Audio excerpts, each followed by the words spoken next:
Magandang araw sa inyo mga ka-disciple. So welcome muli sa ating Discipleship Lesson 201. Lesson number 6. Ito po ay pagpapatuloy ng topic po ng What is Church. So nakaraang lesson ng What is Church, makikita po natin yung kahulugan, kung sino ang nagtayo o founder, mga terminologies ng church katulad po ng invisible at saka invisible church. Pag sinabi po natin invisible church, ito po yung kabuuan o yung universal church. Ito po yung kabuuan ng church ng Panginoon sa buong mundo. Samantalang po ang local church naman, ito po yung mga visible na nakikita natin sa mga bawat lugar. So sa atin po ay nasa Pleasant Hills. So local church po tayo ng Bread from Heaven Pleasant Hills. So, at meron po tayong registered name sa SEC na Bread from Heaven Christian Church Bulacan, INC. So, ngayon naman po ay tatalakayin natin ng why is it necessary to become part of a local church? Bakit kailangan maging bahagi ng isang church? Pwede ba yung tinatawag na doon lang sa bahay, nanonood na lang, no? At hindi tayo actively na nagpa-participate. So, ano ba yung kahalagahan? Bakit tayo dapat maging part po ng local church? Una, dahil po ang church ay tinatag ng Panginoon. At bilang isang church, di ba? Kung naalala niyo po yung meaning, ang church po ay ecclesia, kung saan ay naglalarawan po ng body of Christ. So, ibig sabihin, dapat tayo po ay nakikita doon sa kanyang body, sa katawan po ng Panginoon. So ito po ay tinatag ng Panginoon. Mababasa po natin yan sa Matthew chapter 16 verse 18. So kung hindi tayo mag-join, meaning ayaw nating mapasama sa kanyang katawan. So kalooban ng Diyos na mapasama ka. Kung ayaw mo mag-join, ikaw ay namumuhay against sa kalooban ng Panginoon. So ikaw ay required talaga na mag-join sa isang local church. Ikalawa, dahil ito yung disenyo ng Panginoon upang mga mananampalataya ay magkakaugnay, magkakaugpong upang gawin ang Great Commission ng Panginoong Yesus. Nakadesign ka na sumama, makiisa, makitulong, makiparticipate. So yun po yung kalooban po ng Panginoon. Kasama ng tinatawag na pangalagaan, maturuan yung bawat bahagi ng church. So ikaw po ay may gamit sa loob po ng body ng Panginoon. So dahil ang church ay binigyan ng Diyos ng directions para maging representative ng kanyang pagmamahal sa pamamagitan po ng pag-abot sa pangangalaga sa mga tao. So sabi po ng Ephesians chapter 5, 29-30, after all, no one ever hated their own body, but they feed and care for their body just as Christ does the church. For we are members of His body. So, tayo po ay may responsibilidad na alagaan po natin ang katawan ng Panginoon. Ikaapat, dahil ang church ang merong authority over the lives of the members in the issue of teaching and discipline, encouraging ng members po ng church. Ikalima, ang Panginoon has a very special concern for the church. For it is referred to as God's household. So, ang tawag dito ay sambayanan ng Diyos. So, concern ng Lord sa sambayanan ng Panginoon. Kung mabasa po natin sa 1 Timothy chapter 3 verse 15. Sabi doon, if I am delayed, you will know how people ought to conduct themselves in God's household, which is the church of the living God, the pillar and foundation of the truth. So, tayo po ay sambahayan ng Panginoon. And ika-anim, sa espesyal na pamamaraan na nanahan ng Diyos sa kanyang iglesia. So, ang Panginoon ay namumuhay, nararanasan ang presensya ng Panginoon sa pagtitipon ng kanyang katawan o ng kanyang church.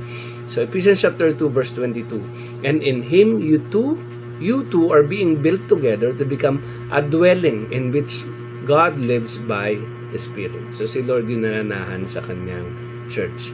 Ngayon, ang tanong naman is, how should we as the believers live our lives as church members? Paano ba tayo namumuhay bilang church members? So, una, we should be united.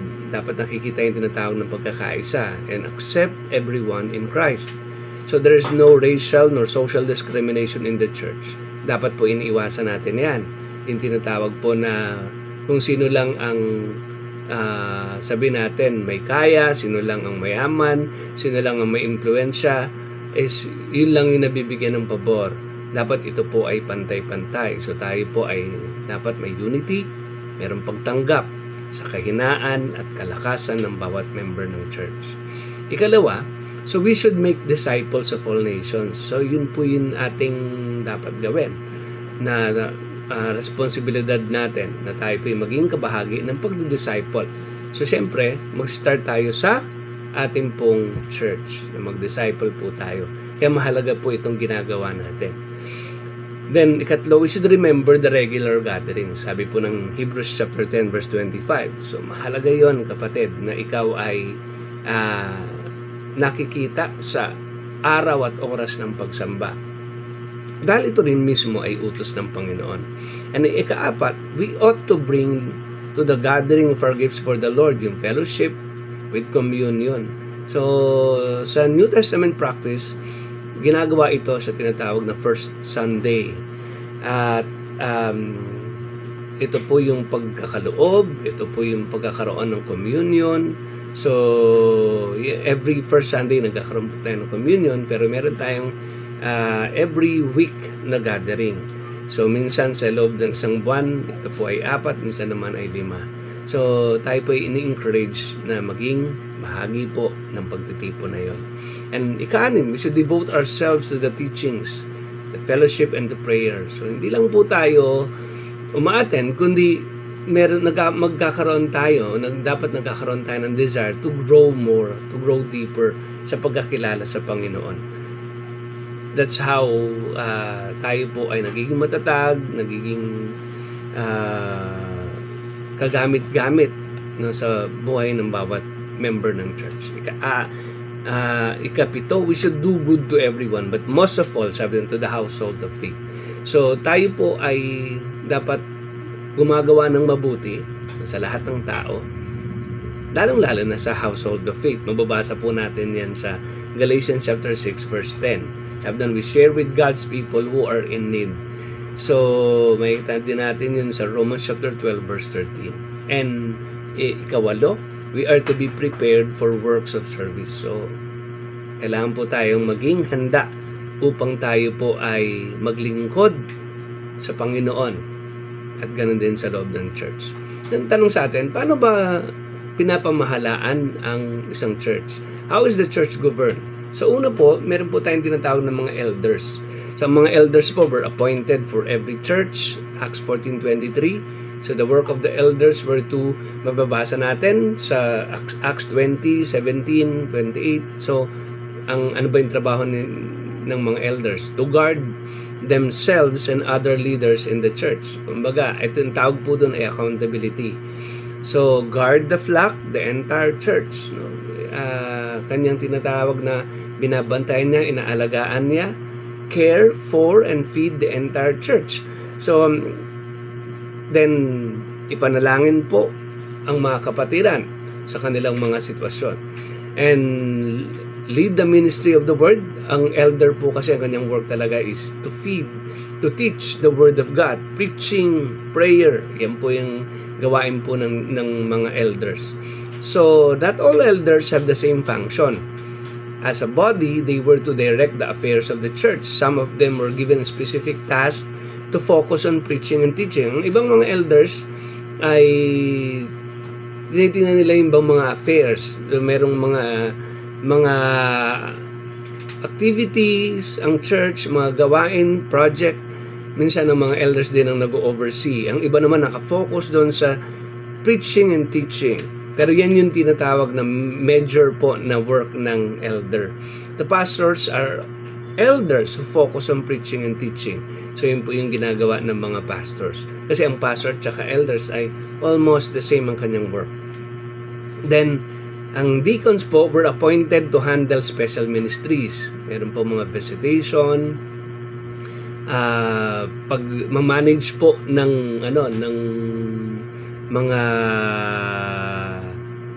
program po sa church. So then later, the elders and deacons seem to have become the acceptable management team in the church. Si Paul mentioned the two groups in writing to the Philippians.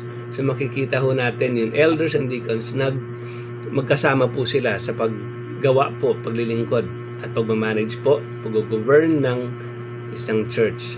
So sa church po natin, ang leadership is structure natin ay nagko-consist po ng elders, deacons, and pastors. So sometimes an evangelist becomes a part of the structure. So since wala naman po tayong evangelist, so meron tayong elders, meron tayong deacons, meron po tayong pastor. So meron tayong mga note. No? Ang elder po is a function, and it's also a title. Tapos ang bishop po is a work of overseeing local churches, outreach, no? Nag-oversee siya ng local churches, outreach. It's also an office. So ang elder also is an office. So yan po yun na yan. Then ang pastor, elders, bishops are almost universally accepted as one and the same. Yan. So ang pinakamahalaga po doon yung function, no? Minsan inaano na natin yung title, pero yun, ang mga members natin, ang mga elders natin, tinatawag nating elder kasi yun yung kanilang office, yun yung kanilang title. At the same time, siyempre, meron silang ginagawa para sa gawain po ng Panginoon. Yan, siguro ang discussion po natin para sa ating po mga small group, ano sa palagay ninyo ang dahilan? Bakit may mga attender ang church na ayaw magpalista bilang member ng church? Magandang pag-usapan din yon. So may mga member po, attendee ng church, ayaw magpa-member, ayaw magpalista. Ano kaya ang dahilan? Magandang ano yon. So ikalawang discussion, ikaw ba ay nabibless sa ating church? Anong dahilan? Anong mga dahilan? Bakit tayo natutuwa? Bakit tayo na-inspire? Bakit tayo nabibless? Bakit tayo nagpapatuloy sa pag-attend? At kung hindi naman, pwede rin nating sabihin para maging evaluation guide naman ng ating church. So, ikatlo, kaya ba nating mahalin ng church ng Panginoon, yung mga member ng Panginoon doon sa loob po ng church? Kaya ba natin sila? Then, gusto mo rin bang magpagamit ng talent mo sa Lord at mag-commit na maglingkod sa Panginoon? Yan po yung ating pong group discussion. So magandang araw po mga ka-disciple. Pagpalain po tayo ng Panginoon. Abangan po natin ang susunod na lesson. God bless po.